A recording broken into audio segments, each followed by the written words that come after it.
His holiness. We need to understand and to proclaim that God is holy. We proclaim that God has all wisdom. We proclaim that He is a great God, a God of great power.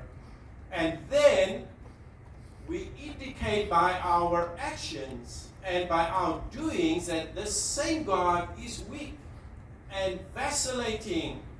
We say that He is a slipshod God who is not really particular or really careful about His people and how they behave. We say that the same God does not really mean what He says. And we need to understand that God means what He says in His Word. There are still things that are holy. Things that men have no right, you and I have no right to meddle with, because they are from the mind of God. And they represent God before men. When man puts his tools to the holy things of God, he pollutes them. And we read in Exodus 20 verse 25, "And if thou wilt make me an altar of stone, thou shalt not build it of hewn stone.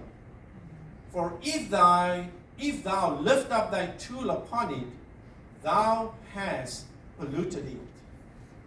You know, when we as men, we as people, when we meddle in the affairs of God, then this is always the beginning of idolatry.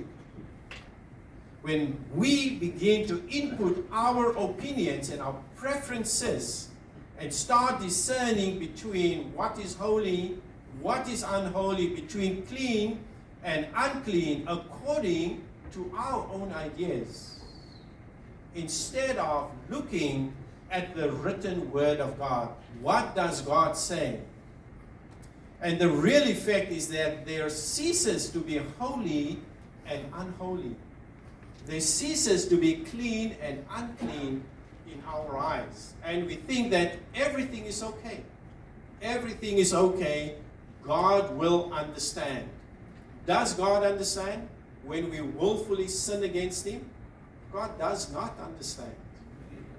So when we come to church on the Sabbath, do we regard this sanctuary as a holy place?